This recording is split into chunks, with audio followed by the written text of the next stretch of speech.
અને જય માતાજી, રામ રામ, સીતારામ। તો કેમ છો બધા? મજામાં? તો અત્યારે વાગ્યા સવારના 7:30 થઈ ગયા છે। તો અત્યારે આપણે વિડીયો સ્ટાર્ટ કર્યો છે। તો અત્યારે આપણે ગાય દોવાનું કામ ચાલુ છે। તો જોઈ શકો આપણે ગોપીનું મિલ્કિંગ ચાલુ છે અત્યારે। તો બા ગાય દોવે છે। તો એ તો આપણે એ નહીં બતાવીએ કેમ કે એ ગા ભાગે છે, આપણે દોવા નથી દેતી ક્યારેક, એટલે આપણે બહુ વિડીયો નહીં બનાવીએ એનો। ને આજે આપણે આવવાનું છે થ્રેસર। તો આપણે અમારી સાદી ભાષામાં કહે તો હલર આવવાનું છે આજે ઘઉં કાઢવા। તો આજે થોડાક એવું કામ છે આજનું, તો જોતા રહીજો વિડીયોમાં, એટલે તમને આગળ જોવા મળશે અમે કઈ રીતના ઘઉં કાઢીએ હલરમાં। તો એ પણ તમને જોવા મળી જશે। ને અત્યારે પછી કૂવાની મોટર ચાલુ કરવી છે આપણે। આંધળી બાકી છે જુવારની, તો એ પાઈ દઈએ। તો આજે તો લગભગ તો નહીં મેળ આવે કેમ કે હલર આવવાનું છે, એટલે પછી માણસોની જરૂર પડે, એટલે જ્યાં સુધી હલર ના આવે ત્યાં સુધી મોટર ચાલુ કરીએ, પછી આપણે હલર આવી જાય એટલે ઘઉં કાઢવા જાય। અને આપણે હેઠલી આરડી તો કાલ પી ગઈ હતી, ને આ ઉપલી આરડી બાકી છે, ને આપણે ડુંગળી બાકી છે। તો એ તો બધું આવતીકાલે પાઈ દઈશું। તો ચાલો પાછળનો કેમેરો કરી આપણે ગાયો વાછળ્યું બધા એનો સીન લઈ લઈ। તો થોડુંક ગા દોય એનો પણ સીન લઈ લઈએ આપણે। તો જોઈ શકો મિત્રો, બધા ગાયો વાછળ્યું પાડીને બધા વાછડા બધા ઊભા છે। તો ઘડીક રહીને આપણે એક એક પૂળો સૂકી જુવારનો નાખી દઈએ। તો અહીં પડી સૂકી જુવાર, તો એ નાખી દઈશું। તો આપણી રાધા ને જો આપણી ગોપીનું મિલ્કિંગ ચાલુ છે અત્યારે। તો થોડોક ચીન લઈ લઈ।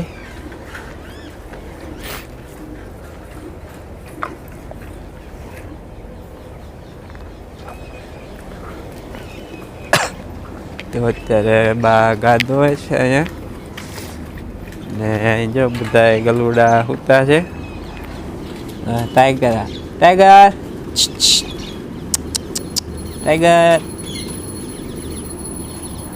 તો ટાઈટ ના હોય એટલા માટે બધા એકાબીજે અડતા અડતા કરીને સુઈ જાય, એટલે ટાઈટ ના હોય। ને દર્શન અહીં રમે છે। દર્શન દર્શન આમ જતા દર્શન આમ જ હાલો રમવા એમ કીધો કે દર્શન રમકડે રમવા હાલો એમ કીધો કે આમ જ। તો મિત્રો આપણે દર્શન કાંઈ બોલતો નથી। દર્શન સમજો હે દર્શન દર્શન સમજો। તો અહીંયા શાક બને છે। તો શેનું શાક બને જોઈએ આપણે। આજે બન્યું છે મિત્રો સગરિયાનું શાક, પણ આપણે વિડીયો નહીં બનાવ્યો રેસીપીનો। અને ભાઈ રોટલા બનાવે છે અહીંયા ચૂલે પર। તો ચાલો આપણે સિરાઈ લઈએ ને હલર આવે એટલે પછી જઈએ ત્યાં। મિત્રો આપણે થ્રેસર આવી ગયું છે હલર ઘઉંનો, તો ચાલુ કરી દઈએ આપણે। હાલો વિડીયો પછી બનાવીએ આપણે, થોડો કતાર બનાવી નાખીએ। તો આ રીતના હલર આવે તો જૂનવાણી થ્રેસર છે।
તો મિત્રો આપણે બધાએ ઘઉં નીકળી ગયા અને વેઠે પડ્યું એ આપણે આ બાજુ પહેલો ઢગલો હતો તો એના ઘઉં છે અને આપણે બીજો આપણે પાળો હતો તો એના ટ્રેક્ટરમાં છે તો એ આપણે ખાલી કરવાનું છે તો એ ખાલી કરવા આવ્યા છે અને ઘઉં પણ આપણા સરસ નીકળ્યા છે તો આપણે તમને કચરું થોડુંક દેખાતું છે એકદમ સાફ નીકળ્યા હતા પણ પવન આવે એટલે બધું કચરું ઉડીને માલપા આવતું એટલે કચરું છે બાકી તો એકદમ સાફ નીકળ્યા છે એક પણ પૂતળું નથી આવ્યું માલપા તો ઘઉં પણ સરસ નીકળ્યા છે આપણા તો અત્યારે આપણે ઠલવવાનું છે અહીં ઘઉં તો ઘણા બધા ઘઉં છે આપણે તો આપણે 12 મહિના ખાવા માટે ઘઉં થઈ ગયા છે આપણા તો આમાંથી થોડાક બેનને દેવાના છે આપણે તો એટલે આપણે વેચવાના તો છે નહીં તો જોતા રહીજો આગળ વિડીયો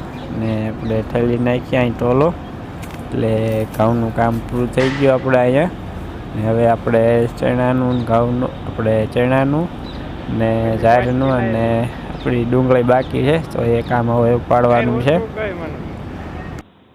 મિત્રો તો વાગી ગયા બપોરનો 12:45 થઈ ગયો છે તો અત્યારે આપણા ઘઉં બધા નીકળી ગયા અને અત્યારે લીમડાના છાંયે બેઠા છીએ પોરો ખાવા તો જો બધા આજે પોરો ખાવા બેઠા છે અને માથામાં હજી કચરું ભર્યું છે ને આજ તો મોટા ભાઈ પણ ઘઉં કઢાવા રહ્યા હતા ઘરે તો એ બેઠા છે અહીંયા સોનાલી ગુડ આફ્ટરનૂન બોલતો હા જોઈને બોલો હેઠા જોઈને નહીં બીક લાગે છે બોલ તો આજે અમે ઘઉં કાઢ્યા એમ બોલ તમારે ખાવા હોય તો હાલો ઘઉં ખાવા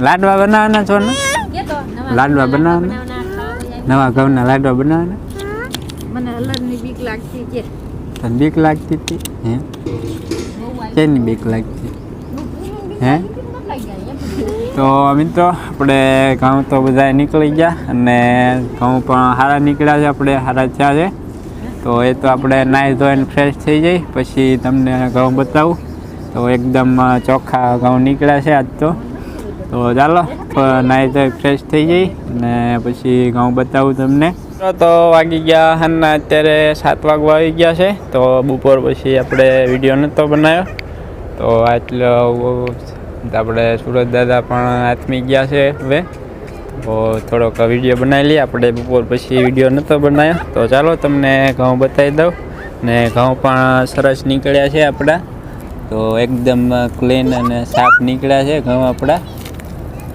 તો જોઈ શકો તમે એકદમ ક્લીન અને આવતા વર્ષ કરતાં પણ જોરદાર આપણા ઘઉં છે ગઈ સાલ કરતાં દાણાની ક્વોલિટી પણ સારી છે અને મોટા દાણા છે ગઈ સાલ કરતાં તો ઘઉં એકદમ ચોખ્ખા નીકળ્યા ને આ કચરું દેખાય એ આપણે ઉપરથી ઉડીને આવ્યું એ કચરું છે બાકી એકદમ ક્લીન નીકળ્યા અને પૂતળા પણ ક્યાંય નથી નીકળ્યા તો કે આપણે અત્યારે મશીન પણ આવી ગયું છે ઘઉં સાફ કરવાનું તો સાફ કરી નાખશું એટલે એ કચરો બધો નીકળી જાય